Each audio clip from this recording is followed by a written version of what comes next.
Hey everyone, welcome to the Fin Factor Live Edition. We're going to be doing a live, obviously, right before our episode that we record for tonight, and we are here ready to take comments, questions. Aaron has the laptop out, so he'll be the eyes on in the chat room there. What's that smile for? Nothing. What is there to smile about, Aaron? There's nothing. There's nothing to smile about. Nothing at all. Yeah. Nice. Let's obviously, if you've been watching the games, and I'm sure you have, it's been rough going for the San Jose Sharks. I can hear myself over there. Yeah, no, it's been rough going for the San Jose Sharks this past week. 0-3, they were outscored, I believe, 5-1, then 4-1, then 3-1. So it's going in the right direction. Is it 4-1, 5-1, 3-1? Quiet. Last game was 3-1, though, right? So right, correct. Okay. Trying to find a positive there. Yes. Not really happening. But I know we've got, I think Patrick Cabral is in there in the room waiting. So as long as we've got him in there, we may as well go ahead and plug the ASHL really quick right off the top. Let's do it. Xbox and PS4, if you would like to play. Oh, you got the wrong guy. If you would like to play with us and with Patrick on EASHL, not NHL 20. Feel free to go ahead and join the club that's there. Search for us as TFF as the abbreviation. Go ahead and sign right up. I think they're wide open on both platforms. And all I ask is that you play. You actually play. We've got a lot of guys that have 0 games played, and I'm going to kick all of them soon. So if you're not playing, find somebody to buddy up with and get a game or two in. Patrick sent me the screenshot of the team stats from the Xbox team, and he said that there's never anybody on at the same time. So because he had 0 games played, I was like, that's a lot of goose eggs, buddy.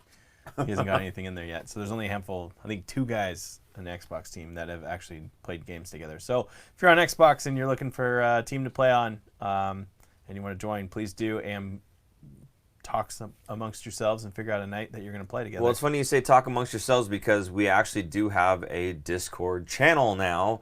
It's hosted by the Sharks Reddit Discord server. If you need that information, we can put it in the description down below once this is all over with. Patrick just said they're going to play after the live. So if you're on Xbox and you want to join, they'll be playing tonight. Perfect. Love it. So we'll have the Discord link to join. I'll put it out on Twitter. So actually, if you look for it on Twitter, we did put it out already. So it is there.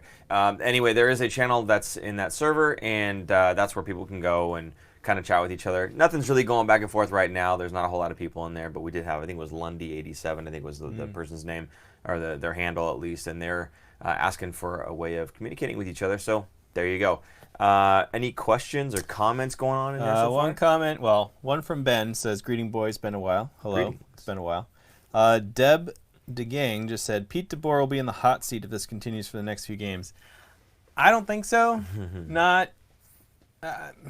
I think it's still a little too early. He's also missing the first game Carlson and Kane, and he's been missing Kane the last 3 games. And the Sharks are very short on wingers as it is. So the depth of the Sharks forwards is definitely not there yet, at least for Pete DeBoer's eyes, because he doesn't really like to play a lot of rookies and give them a lot of heavy minutes. Tries to really shelter them a little bit more and doesn't put them in an offensive role as much as some other coaches do. So I don't think he's quite in the hot seat yet. I think more Doug Wilson would be in the hot seat than anything, just because of the roster. But even then, I don't think he's really in the hot seat either. It's still too early. Yeah, I think you're on something there. If either of the two of them have to look over their shoulder, I think it would be Doug Wilson. Again, I'm a big Doug Wilson fan and believer in what he's done over his tenure with the Sharks. I think, no Stanley Cups, but I mean the fact that they've made it to the playoffs consistently and they've been a good team consistently. In the beginning of most seasons, they're the team that most of the analysts pick to say, hey, watch out for these guys. It's just that they're not putting it all together on the ice when it comes time to kind of stand up and actually do it, which is unfortunate. But I think for Pete DeBoer, the guy who's going to fire Pete DeBoer is going to be Doug Wilson, right? So I think Doug Wilson understands, hey, look, I know you've got a whole right-wing core that is up and down the lineup, not really ready for the NHL apart from Kevin LeBanc. So I think there's some leeway there. I think they understand that, they're kind of giving him those cards to play with, and I think he does have a bit of a leash. So I don't think DeBoer would be on the hot seat so much. Personally, I don't think that Doug Wilson should be on the hot seat, but between the two of them in this situation, if I take the names out of the equation and I just look at how the team's doing and the coaching and the GM, forget that it's Doug Wilson, forget that it's DeBoer, forget that it's the Sharks. In that situation, I would probably point more towards the GM having to look over his shoulder a bit there. Excuse me. You're well, okay. Nick, I'm going to say it's Weeder. Hey, guys, besides the missing players, what do you think is the biggest issue so far? I think it's most of these guys haven't played together. There's a lot of new people in the lineup, and even then, they're getting rotated around already. We've seen that sixth defenseman kind of get changed out a couple games. So I think that's a big part of it. Is it's almost like I feel like October is going to be almost at least the first half of October is going to be like a preseason, a real preseason where they're playing together and learning each other and figuring things out. I think the Sharks are not going to go 0-82. Don't worry about it. It's 3 games. They're going to rip off. You'll see like a 5-game win streak, and then they'll be 5-3, and then everyone will be like, "Oh, they're the greatest team ever. They're going to win the cup." Like it goes back and forth. It's 3 games. There's 79 games left. I mean, I'm not saying I'm not panicked or I think that they're going to just destroy everyone, but I'm not too worried yet. It's still way too early. I do think it bodes well. I think both Martin Jones and Aaron Dell looked pretty good. Aaron Dell gave up a couple chances. The first goal for one, almost another one where he passed it right up the middle, which was stupid. But I think overall, though, they made some good saves. Both of them made some really good saves. And, yeah, Jones gave up 5 goals and then 4 to Vegas. It could have been a lot more. It could have been twice that, which is crazy. So he made some pretty outstanding saves. And I feel like there was only one goal that was a 5-hole goal, shorthanded, I believe. The first goal, I think, was a 5-hole goal. In the second game, the one at home. Yeah. That was kind of the only one that, to me, seemed a little soft. The rest of them, I don't think he really could have done anything. I don't think anybody could have done anything. A lot of them were bang-bang plays. A lot of them were, those one-time variety, right? Yeah, I saw a couple where they were sliding it right across and just tapping. And it's like, well, the D needs to be there for that. And if the D is not there for that, that's where the problem lies. Now, again, we talked about this last season. And for you guys who are not new to the show, if you've been with us for a while, you know how we're going to talk about this. It's a defensive issue. It's not the goaltending issue. Now, I know that they have goalie stats, goals against average, save percentage, but those aren't necessarily indicative of the goalie himself all the time, right? So if you take a look at those high danger chances, I think there was a Nick, I want to say Egan, was one of the guys on Twitter who was like, you really changed my mind on looking at the goaltending and seeing not just beyond the numbers, but seeing high danger chances and the fact that there were so many high danger chances, so many breakaways, odd man rushes that Martin Jones has to deal with, and he's not an elite goaltender. He's a good goaltender. He's not elite. So you put him in those situations, he's probably going to get torched. But if you give him the situations that are easier to stop, push the play more to the outside, type the sticks on the inside, he's going to do a much better job, as most goalies would. But again, he's not of the elite variety, so you can't really trust him to take on all these extra breakaways that an elite goaltender like a Pekarine or Bobrovsky or one of these guys might be able to handle, because that's just not his game. What I will say is, also on Twitter, I had a little analogy, and someone was saying, there's just I want the veterans to step up. I understand there's young guys, but the veterans aren't doing their job, and I'm going, okay, pump the brakes, because when you think about it, you've got kind of like a rookie almost on every single line, right? Save Kevin Labanc. Whatever line Labanc's on, there's 2 forwards that are veterans, and then Labanc, and then the other lines have 2 veterans and a rookie. So Couture said it after the game too. He was saying, there's guys that are not in the right position, and maybe he's talking about veterans, but I take that to be, some of the rookies that are on every single line. They don't really know the system that well. And you hear Coach DeBoer saying, we're teaching guys. He's spending a lot of extra time teaching. And again, another reason I don't think that DeBoer's on the hot seat, because he is spending a lot of time teaching. These guys don't know the system; they have to learn it. What my analogy was that if you've got you're racing your car, and you have a flat tire and 3 really good tires, right? That's kind of like what's happening right now, is you've got a rookie on the wing and you've got a couple guys that know where they're going. Well, if one guy's not in the right spot, the whole thing breaks down. You can't race a car with one flat and expect to take a fastest lap. It's just not going to happen. So the question is going to be, does that tire get inflated? Is this guy going to step up?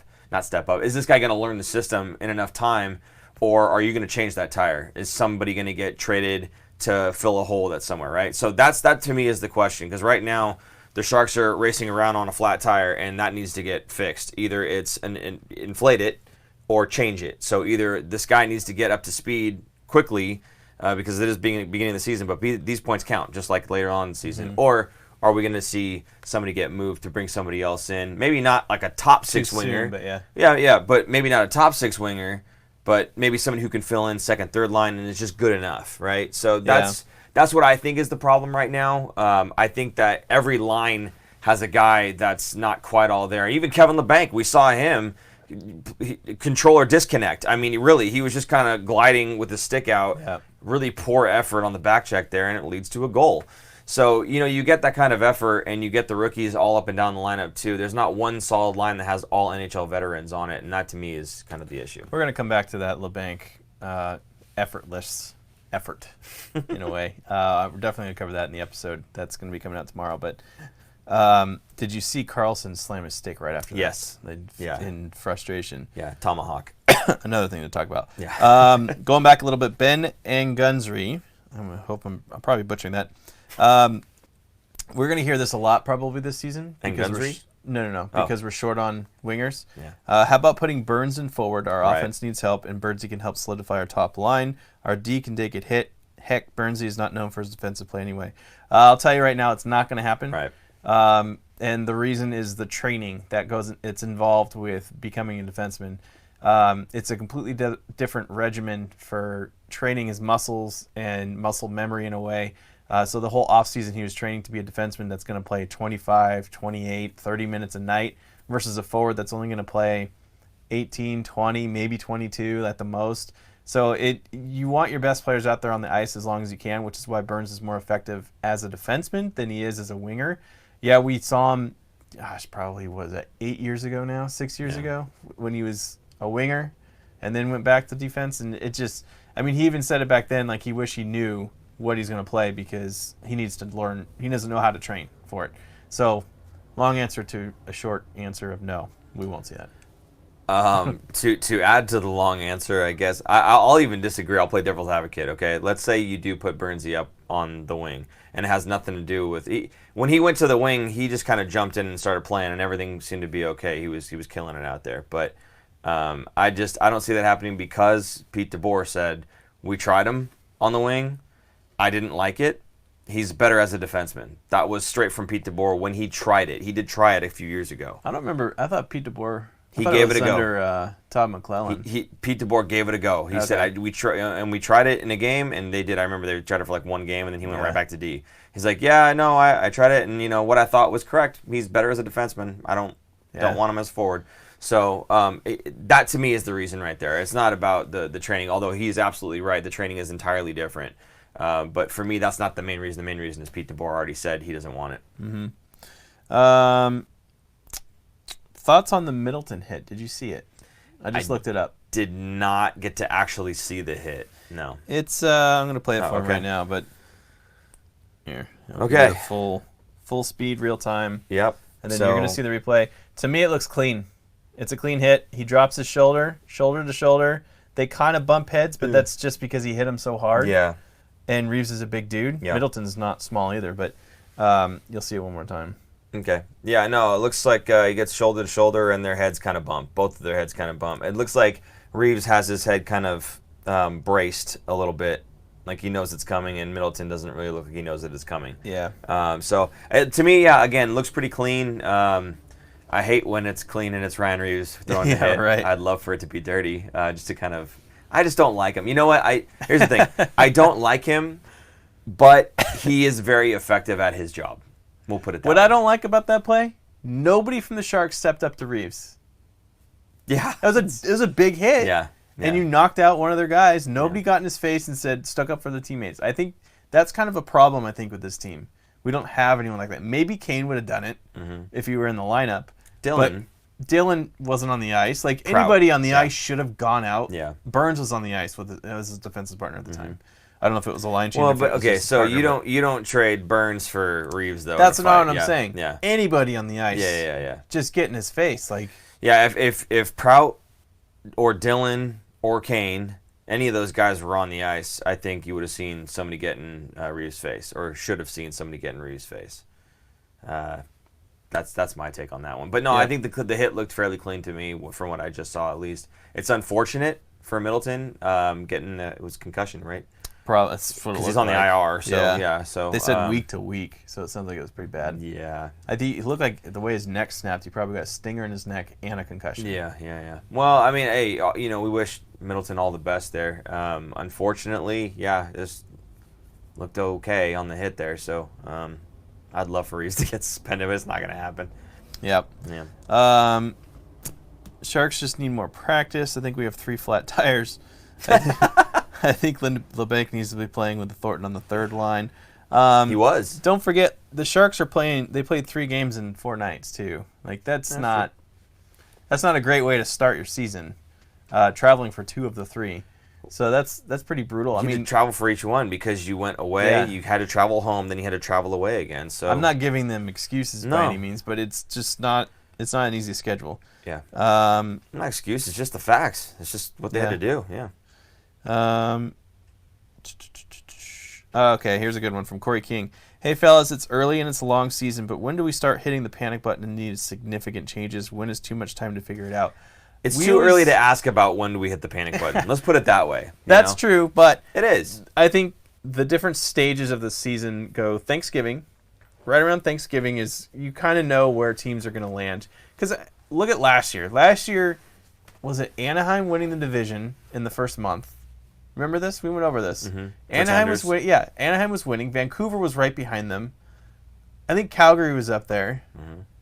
The Sharks, and even Vegas had a slow start last year. So it's way too early to hit the panic button now. I'll say that. But I think it goes kind of Thanksgiving, then you kind of hit New Year's, then you have the All-Star break, and then the trade deadline, and that's it. Yeah. And then you kind of know, by the trade deadline, you should know if you're a buyer or a seller. I think, what did we say last season? We said 20 games, give it 20 games? Right, when Carlson joined? Yeah. We said, I think just in general, give it 20 games. Okay? Which is almost Thanksgiving, I think, roughly. Yeah. Right, so, I mean, there. give it to that first amount of time. I think if you after 3 games we're talking about when do we hit the panic button, you're already thinking about hitting the panic button. It's not about when. You've already hit the panic button, right? So I think maybe just, try to relax. But I know it's hard. I know it's really hard, but try to relax just a little bit. It's like, okay, hey, we're taking our lumps right now. They're still going through a learning curve. They're going to lose games. It's okay right now. It sucks that we're losing against divisional opponents because I'd love to have those points, and I hate to give them back up to them. It's right? 6 points gone. Not only is it 6 points gone, but it's 6 points to your divisional rivals, right? In some way, shape, or form. Now, I don't think the Anaheim's necessarily going to make playoffs, but it's again points that you're giving away. So I know it's hard, but just try to kind of take a breath and go, okay, they lost some games, it's okay. First 3 games of the season, not a big deal. It's going to take them some time to gel, get together. These new guys, these rookies, are still learning the system. You've heard Coach DeBoer say, I've done more teaching this year than I've ever had to do. I sort of shared a little bit, and maybe I'll talk with Aaron a little bit about if I can or can't share the details. And actually, I should probably talk to super producer Jason about it too. You don't have to call out the person. I can't use the language either. Right, but don't call out the name of the guy. I have to say the one. Let's just say there was a guy on the team who's been on the roster for the last couple years. No, year. He said, you've been here a full year. Okay. You've been here a full year, and you should know. He's basically yelling at him, is he F2 or F3? This is the forward. Is he F2 or F3? And he's like, he's F2. You're not supposed to go in. And this is DeBoer screaming and yelling at this guy. This is at practice going over positioning where without the puck where it's supposed to be, right? So this player went into the corner to retrieve a puck as a puck battle. He was not supposed to go into the corner. Another player was already going in that corner, and it was his job to go into the corner. This other player was going in to help out to try to dig it out. It didn't work out because the puck squirted out past him, and then the other team in the practice was able to move up and out of the zone. So he got all up in this other player's face, and I mean yelling at him, right? Really yelling. You've been here for over a year. I'll teach these young guys. He's telling them, I'll teach these young guys. And there's, of course, curse words all throughout this whole thing, but I can't, obviously. But, I mean, it was just kind of not like the first time, but probably the first time I've seen Coach DeBoer, really get, not just, generally upset, and you need to be here, but it was, you specifically. Part of it could be I will throw you across the ice, you know what I mean? And when was this? Before the season started? No. Last week? Yeah, this was, Thursday, I think. So it was after the first... The home or the season opener. It might have been Tuesday or Thursday. I'm not sure. They opened on Wednesday. Yeah, okay. In Vegas, so it had to have been back here on Thursday.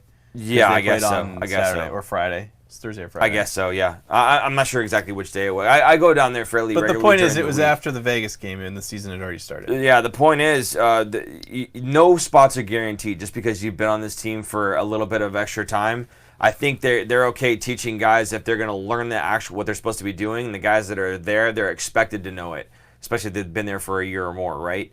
So, yeah, like I said, this guy just got kind of verbally lambasted during the middle of practice, and I was just kind of like, well, you know, but yeah. So I don't know. I just want to throw that out there. Yeah. So all right, jumping on kind of the rookies you kind of talked about from Luke. Who's the most impressive new guy in the roster? I'm really liking the way Yartukin has been playing tonight. Thoughts? You're Tyken. You're Tyken? Yeah. Like you're Tyken. I think it's exactly, yeah. See, it's Tyken. You're right. No. I thought it was your Taken because that's easy for me. You're Taken. But I think you're Tyken. I think it is your Tyken. Okay. We're gonna get Dan back on the show, man. Yeah, we did. Yeah, so he's been phenomenal for me. I think he's been great. He hasn't done a whole lot in terms of putting the puck in the net, but he's all up and down the ice. He's working hard. That for me is the big thing with the rookies. He's got some dangerous looks. He does. He looks really dangerous does. when he has the puck. Mm-hmm.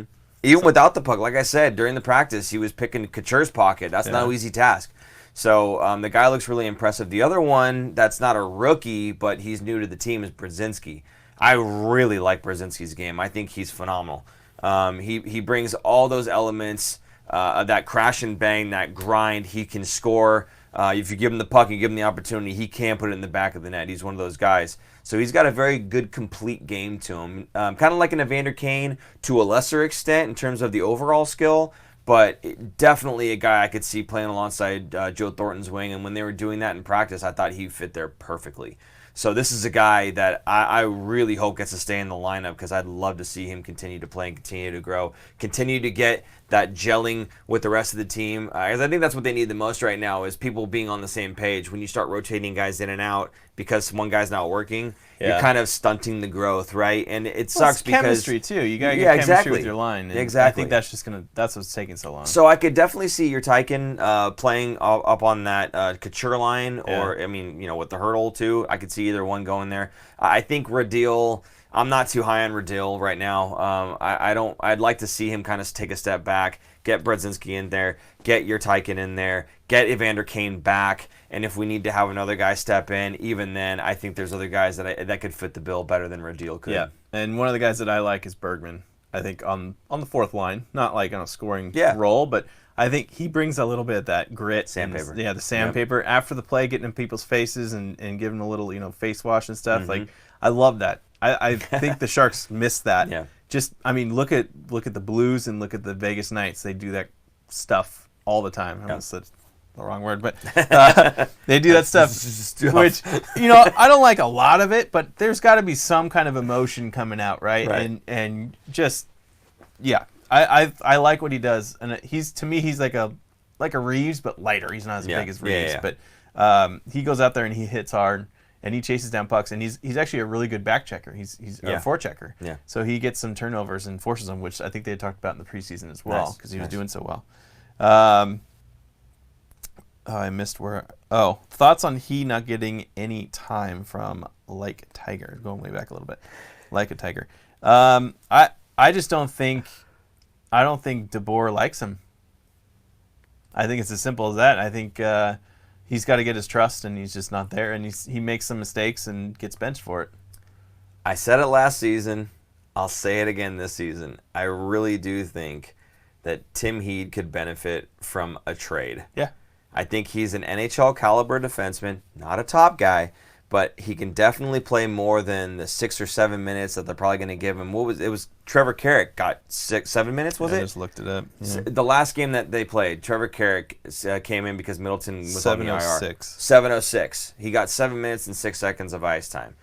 I definitely think Tim Heed could have had 7 minutes and 6 seconds of ice time, but I think he's worth more than those 7 minutes. I think you could see him on the ice for probably a good solid 10, 12. And it wouldn't be such a bad thing. The guy's not bad. He just needs a little bit more ice time. I think he would benefit from a trade, going to a team that is not very deep defensively, doesn't have those names, doesn't have to compete to stay on the roster. Just give him that ice time, and I think you would see him flourish a little bit more.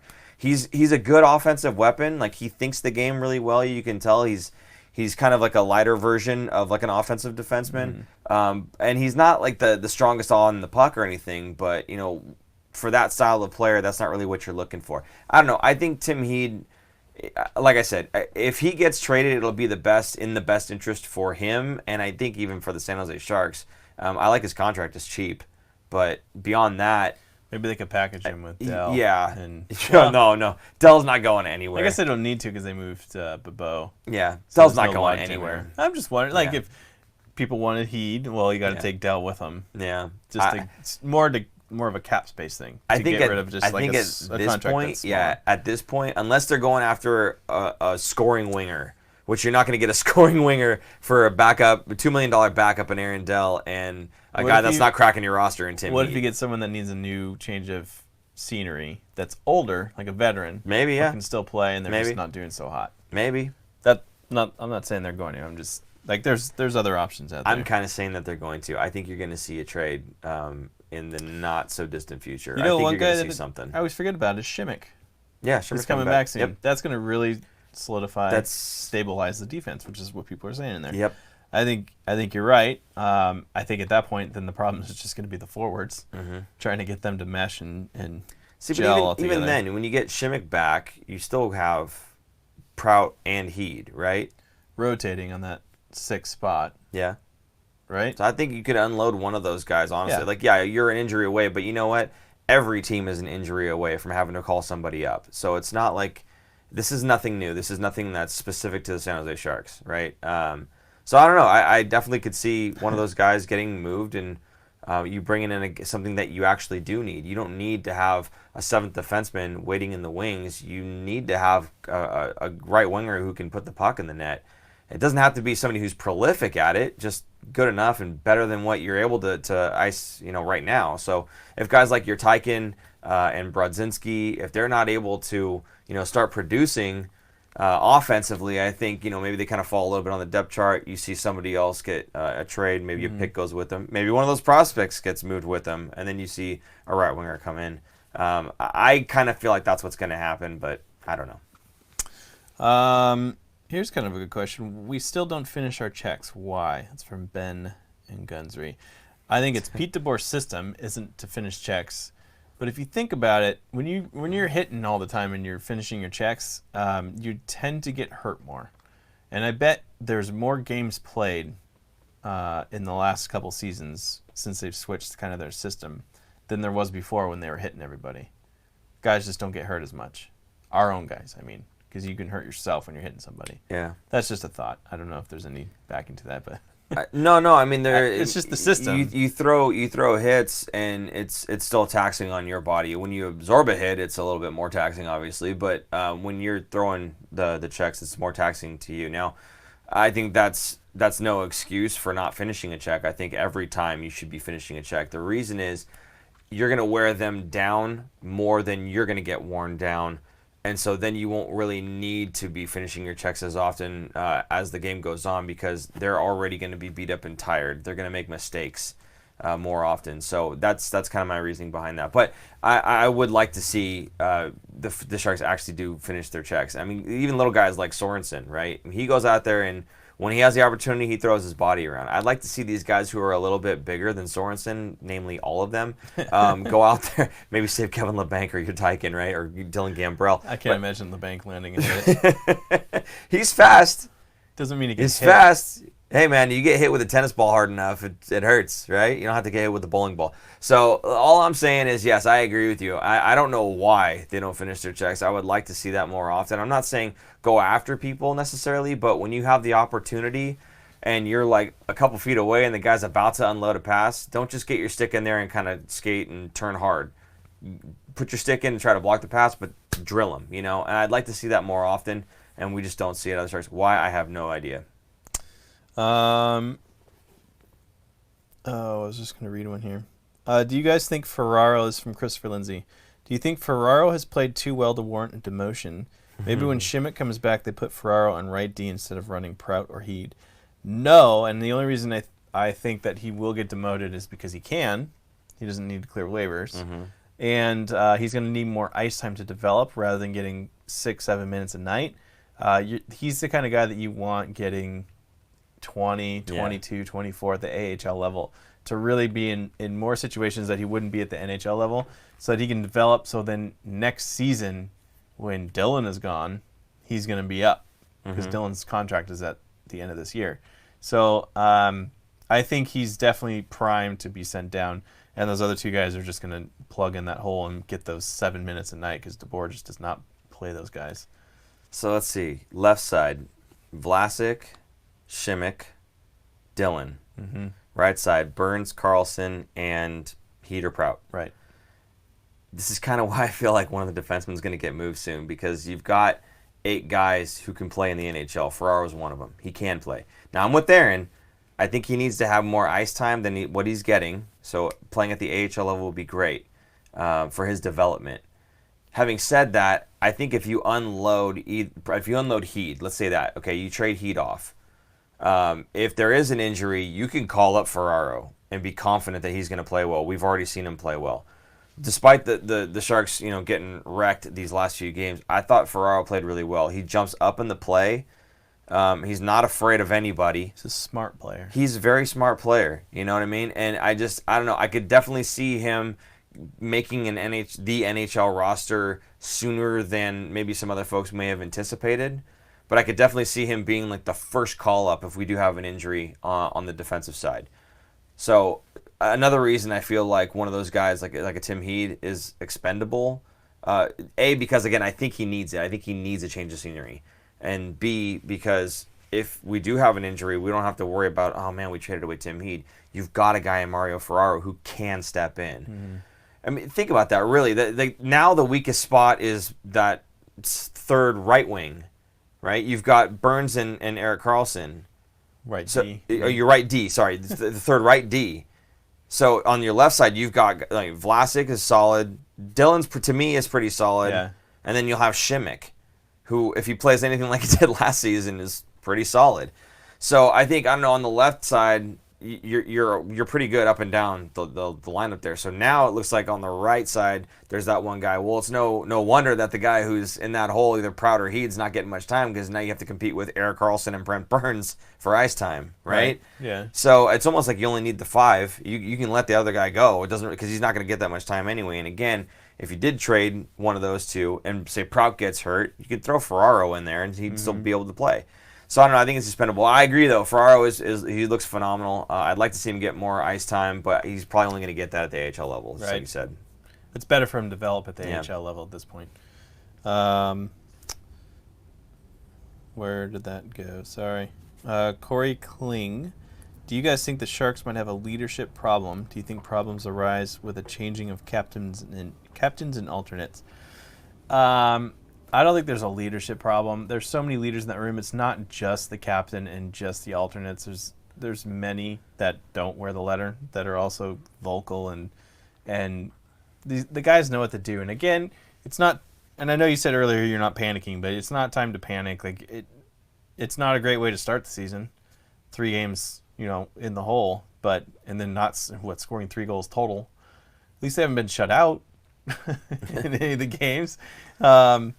It's going to come together. It's going to take some time. I'm not too worried. I don't think there's really a problem with leadership. Yeah, they changed, but I think Couture was already acting as a captain, like just talking with the media in the last season, at least 2 seasons. So he's a different type of leader than Pavelski is, because he calls out people, not directly, but he'll call out like, yeah, we played terrible and we need to play better. Like, if you just listen to his press conferences afterwards, he doesn't sugarcoat anything, which is why the press, like Kurz was telling us, he loves talking to him because he gives you good quotes all the time. Yeah. Honest, good quotes. So, I don't think leadership's a problem.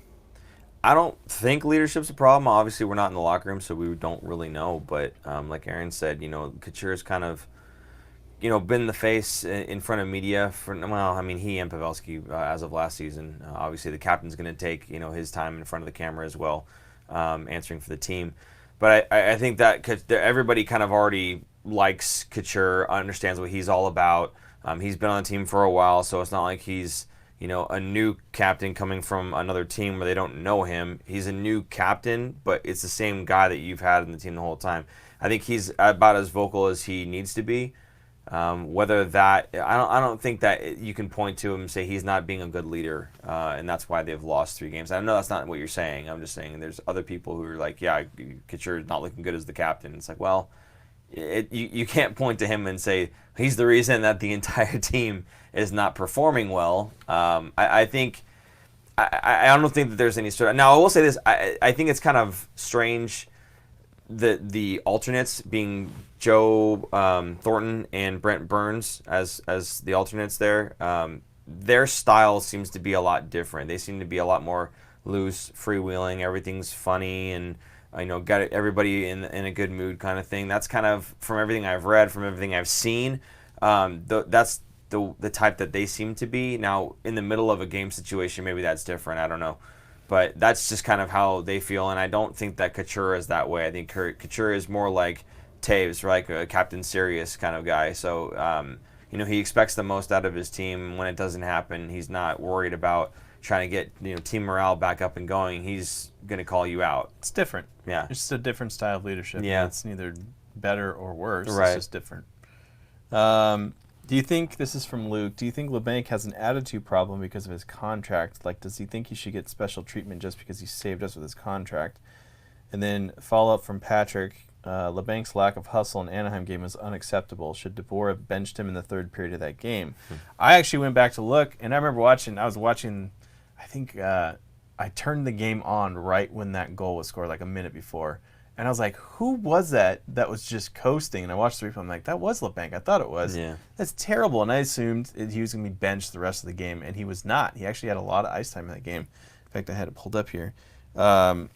He had 20 minutes of ice time and almost 5 full minutes on the power play. Jeez. So, yeah, we need his offense. So maybe that's why. Like, who are you going to put him? Plus, that game was still within reach. If that was like the Vegas game, if that was the 5th goal, maybe he would have been benched. But because it was within reach, I think DeBoer was trying everything to get that first win of the season so that people wouldn't be lambasting him and hating on him for, whatever, for the slow start. So I don't think he has an attitude problem. I think he's still learning. He's still this is part of the problem last season and why he wasn't getting playing time.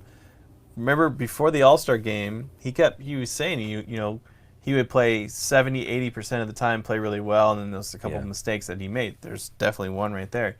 So I know he was tired. It was a long power play shift that I think the power play ended, and he was stuck on the ice. Mm-hmm. But still, he should, even if your legs can't move your legs. Yeah. Don't coast. That looks terrible. And you saw Carlson in frustration just smash his stick over the goalpost. Yeah. So LeBanc needs to get it together. I'm sure he's been blasted, and I bet it won't happen again. Attitude problem? No. Special treatment? Thinks he deserves special treatment? No. I don't even think it was a mistake that he made. I think it's just a lack of effort. I mean, again, even if it was a long power play and your legs are done, he wasn't really attempting to move his legs either. I mean, this is core, guys. When you go and you play at this level, your skating and your ability to skate hard, that is everything. And the endurance that it takes, that is everything. If you've been playing in the NHL for a couple of years, you need that. Even if you're not the fastest, just the endurance level of having your legs ready to rock no matter what. So I can understand if it was a long shift and his legs were burning, but when you see a guy just straight gliding, I can understand if he was pumping hard and he just wasn't able to go anywhere because he just didn't have the strength anymore. But he was just straight gliding. That's completely unacceptable. Were I Coach DeBoer, yes, I'd have benched him. Save maybe the power play time.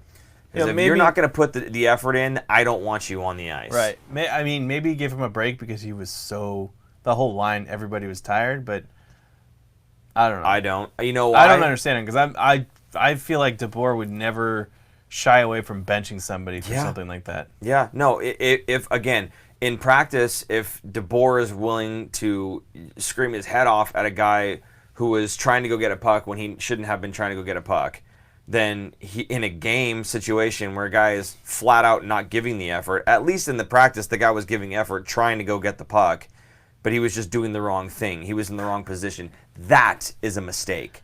That's a mistake. LeBanc, that was not a mistake. That was just no effort. He was gliding. So I think there's a big difference. There's one where you need to learn where to be, and there's another where you need to execute. Right? You need to actually do. You know what to do. He was right behind the guy. You know what to do. You just gave up. That, I think, is intolerable. At the NHL level, that's intolerable. If you don't know where to be, you're probably still young and you need to learn that. That's different. When you've been at the NHL level for a couple seasons now and you just give up, you imagine John unacceptable. Tortorella. Oh, God. Tortorella would have picked him up and threw him in the crowd. You know what I mean? Just say, go to the locker room. Yeah, you're done. Yeah. You're done. Yeah, at the very least, pump your legs. And if you can't go anywhere, can't say that you didn't give the effort. Yeah. Then I can say, hey, he had a long power play shift and he just didn't have anything left. When you're gliding... If you can glide, you can move your legs. Unless your legs gave out and you fell, that's one thing, right? Yeah. Look, I've seen a guy, it was in Boston, Campbell, broke his leg on the penalty kill, and he killed off the rest of the penalty. Now, if you're telling me that you were that tired that you couldn't at least pump your leg a couple times, I would point you in that guy's direction and say, really?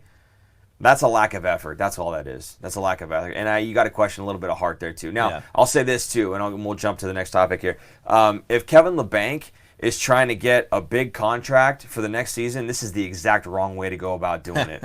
This is the complete wrong way to go about doing it. You're not going to get a big contract by giving up and gliding just because your legs hurt. I'm sorry, but whether or not you have any power left in your legs, you continue to try, and you show them that you're trying. You don't show them that you have a lack of effort, that you're not going to put the effort in, right? So I think if he wants to have a big contract with the San Jose Sharks, this is the exact wrong way to do it. And I think that if he wants to maybe get traded to go somewhere else, no one else is going to... They see stuff like this, and they're going to go, he doesn't put the effort in when the game's, when it's on the line.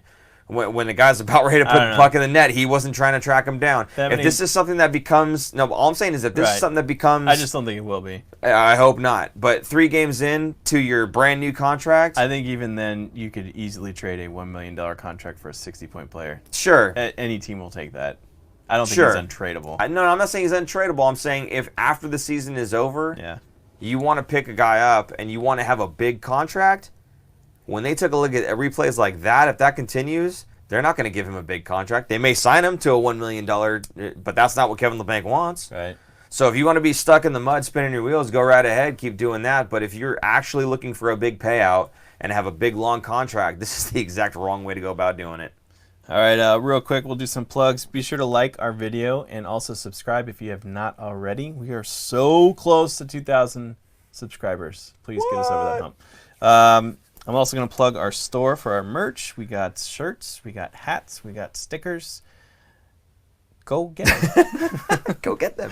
I just put the link in the thing. Okay, a lot of chatter about Patrick Marleau. Mm-hmm. Now, there's kind of some back and forth. I think there's some good comments in here. Up top. What? Thank you. White people. Go ahead. Okay. Anthony Sanchez has a great retort about people wanting to sign him. Yeah. Marleau will not magically fix the Sharks' issues, but he is a professional and has experience that can play third-line minutes and jump in on the power play. I think that's exactly where he would fit in. Imagine him and Thornton on the line. I mean, Marleau's still got some good speed on him. Yeah. He's not slow. So we've been saying this, though. We've been saying, Marleau's a good fit. Take the name Patrick Marleau off of him. Take the history of Patrick Marleau with the San Jose Sharks away. He's a cheap veteran winger. We just got done saying if we were to trade Tim Heed and get somebody else, who would you get? Well, I don't know, maybe a veteran winger who's on the cheap. Yeah, that's who we're talking about, right? So regardless of the name and regardless of the history, that's the type of player that could slot in right away and help the team. Not make the team phenomenal, don't get me wrong, I'm not saying that. But he could definitely come in and help the team. The problem is the current cap space, according to Cap Friendly. You want to take a guess? No, I don't. $35,000. What? It's the current cap space. It's $35,000. Really? The contracts work. Now each day, it grows a little bit. Okay. Because it gets prorated over the season. So right now, projected cap space, current cap space is 35,000. Projected cap space is 7,800. So they're right there.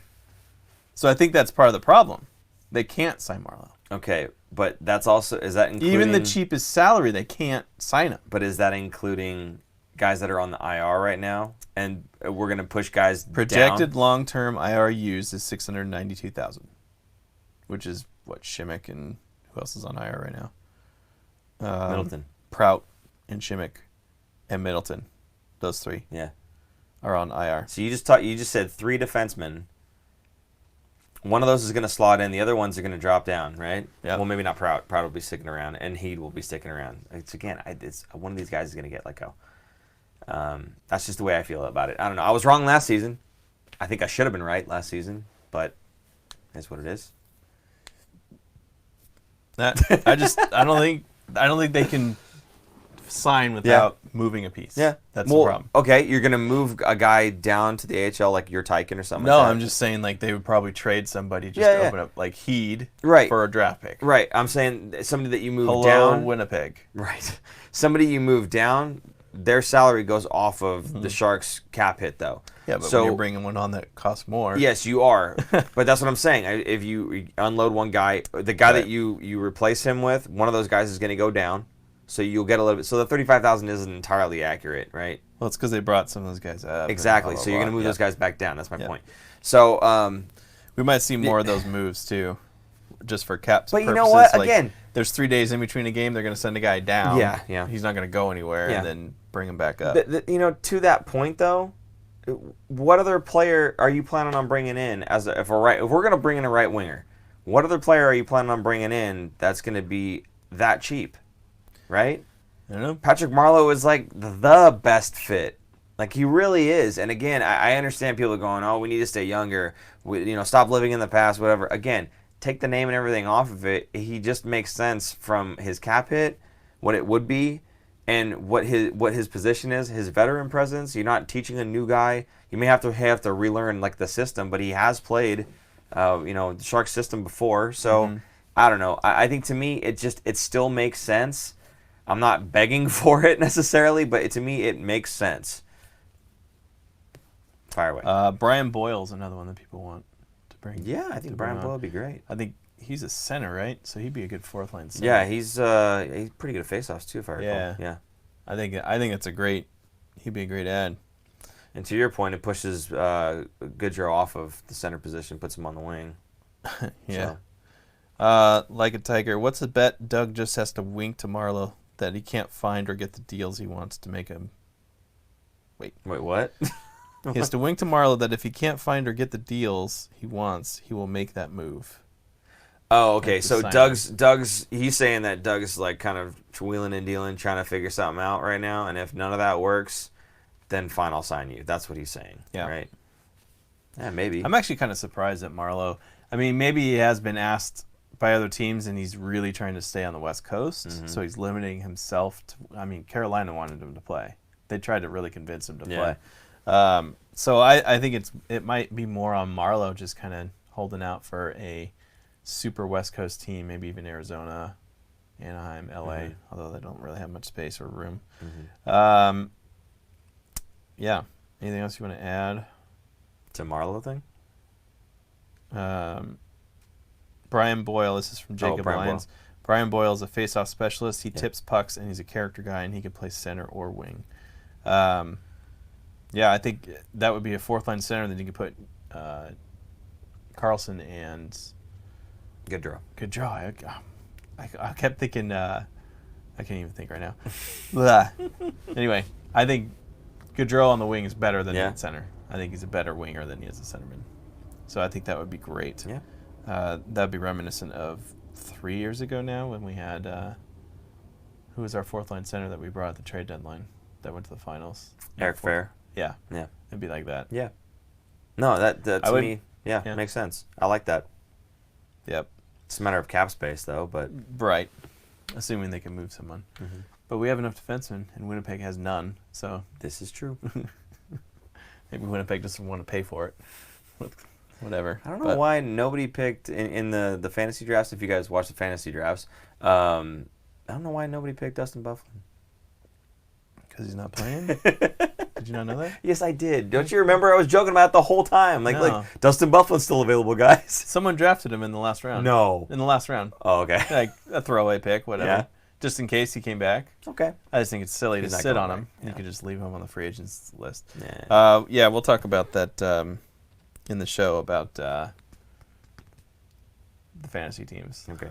Which our matchups usually finish on Sunday nights, usually when it finishes, Okay. and Monday morning. But because it was a short week, this week is double the length. I got it. So it won't end until next Sunday. But I'll still show it. I'll show where the standings. So like at the end of our shows, what we're gonna do is we're gonna do a little fantasy update, and then we'll do a little EASHL update. It's like a 1-minute thing. Not our lives, but our actual recorded episode. Yeah, the recorded episode. Sorry. So that we'll kind of add those into the recorded show. So if you guys are part of the fantasy leagues that Aaron is kind of putting on, or if you're part of the EASHL clubs that Aaron and I are doing on PS4, or Patrick Cabral is hosting through Xbox, then kind of wait till the end of the video. You might see a little flash of your stats, and if you are sending us your goal of the week or deke of the week or whatever it is you want to send in, just like a highlight, we'll see if we makes the show basically. Yep. So that'd be great.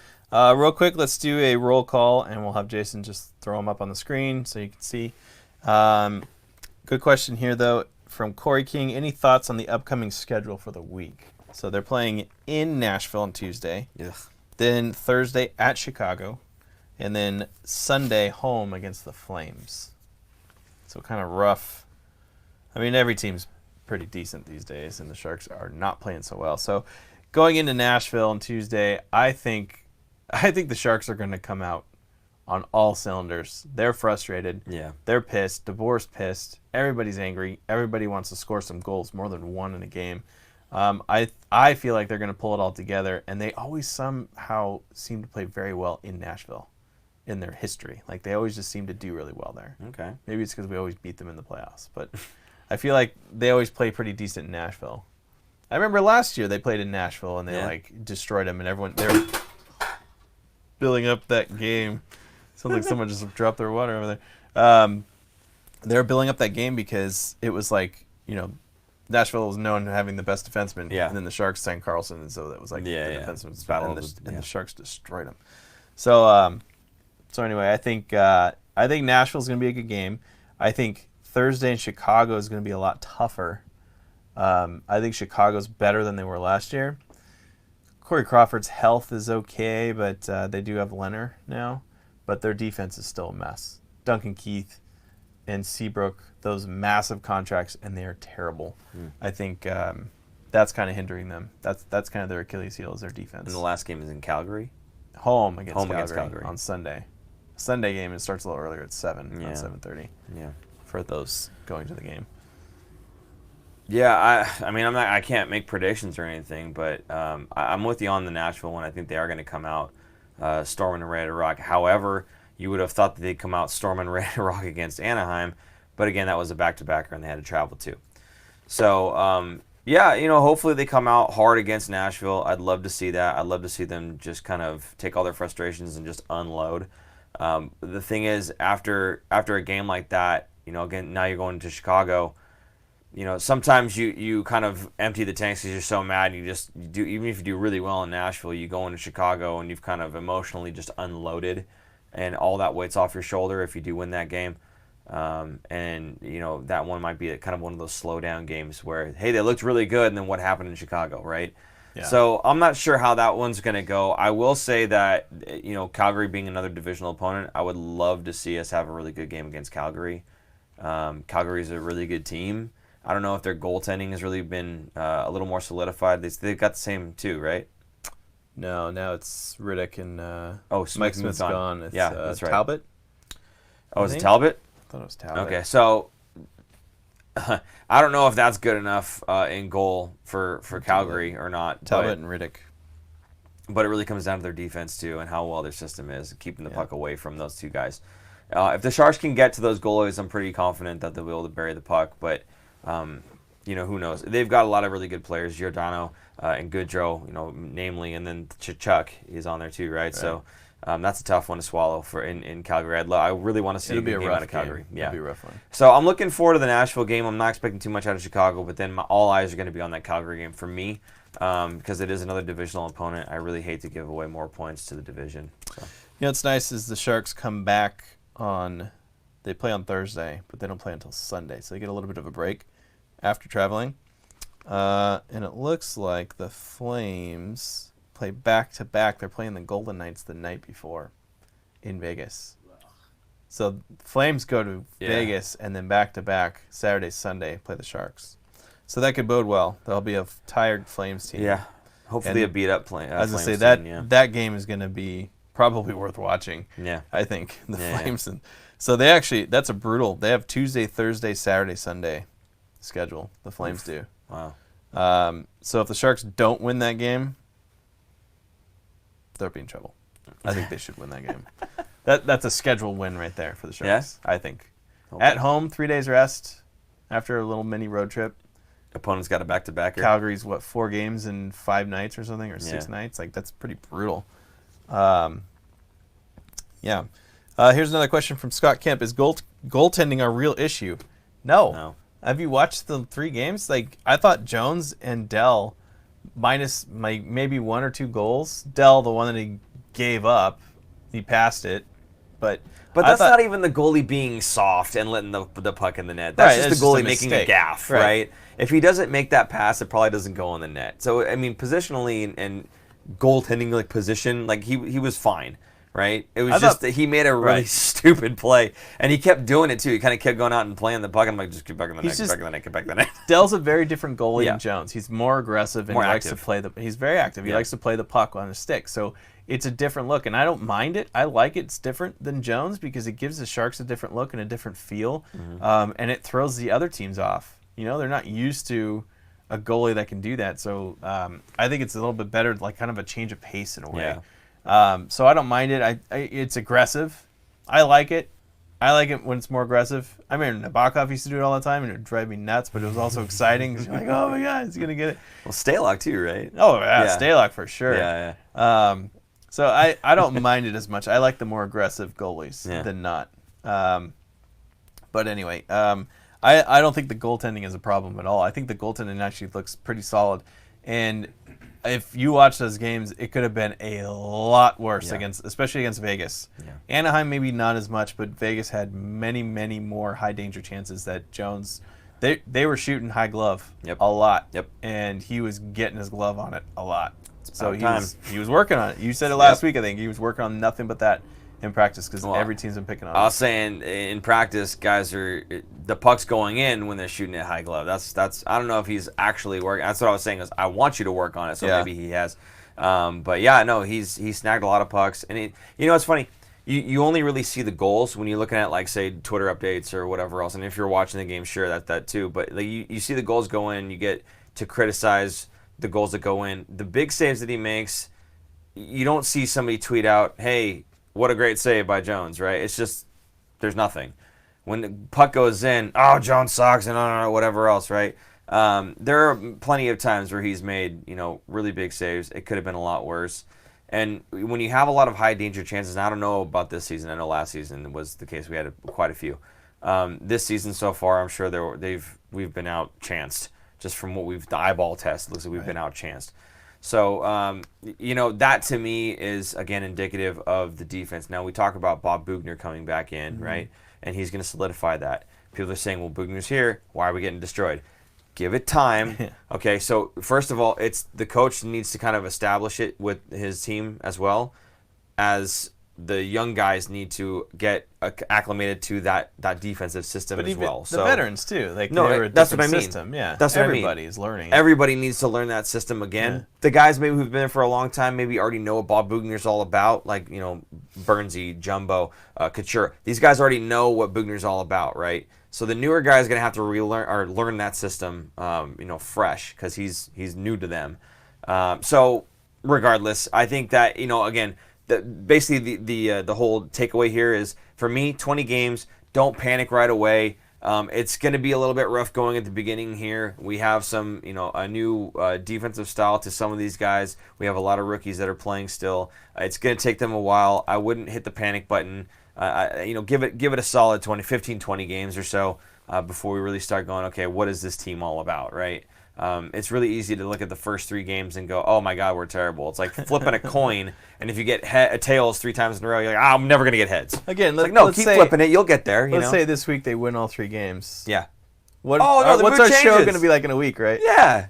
Everyone's going to be like, we'll have twice as many people. Nobody can stop. Yeah. It's hey, come on, it is what it is. So, right. Whatever. All right, I think we're going to wrap up because it's 10:30. Yeah. And it's been an hour. An hour. We're going to now take a break, and then we're going to set to record our episode, which will be coming out tomorrow. So be sure to find that we have it on podcast. You want to go through all the list of everything that we have it on? Oh my God. Okay. It's been a while. Spotify, Google Play, is it? Is that the podcast? I think so. I'm Apple, iTunes Radio, whatever it is. Apple. Yeah, iTunes. It's on Apple somewhere. Did I say tune in already? I don't know. Where basically, if you can listen to it, SoundCloud, if you can listen to podcasts, we're probably there. Spotify? Did you say Spotify? Yeah, Spotify. Yeah, it was the first one I said. Oh, sorry. I think. I don't know. We're still getting used to this again. It's a new season for us too, boys. Right. Shake the rust off a little bit here. So, basically podcast form. We're out there. Just look in one place or 2 places. You'll get us. And then obviously YouTube for the video, so you can see our ugly mugs. Yes. The whole time as we're talking. Good. Anything else? No, we're solid. Good. Last thing, please do visit the store. Check us out, thefinfactor.com. 3 little buttons at the top, or 3 little lines at the top. Support the show, because that is what you're doing. You're supporting the show. We're not just pocketing this money. It helps us run everything that you see. And everything that you see will be changing fairly soon. So that's going to be mostly thanks to some of our good donations that we've had through Super Chat, which was awesome. And, some of the proceeds we've had from our sales. As well as, I don't want to give everything away, but maybe a Can I say it? Sure. Maybe a sponsor? I don't know. Maybe. Or 2. Yeah, could be. Who knows? So we're really excited. We're looking forward to, kind of changing things up and making things better for you guys. We've also got lots of extra baubles and stuff. We're going to do giveaways and that kind of thing, too. So with that, we do thank you guys for tuning in. And if you're on Xbox, Patrick Cabral is going to be jumping on right now. So right now. Play. Okay, so TFF is the abbreviation. Go find Patrick on Xbox. And that is it. So for Super Producer Jason, I'm Paul. And I'm Aaron. And we will see you guys tomorrow. Bye-bye. Bye.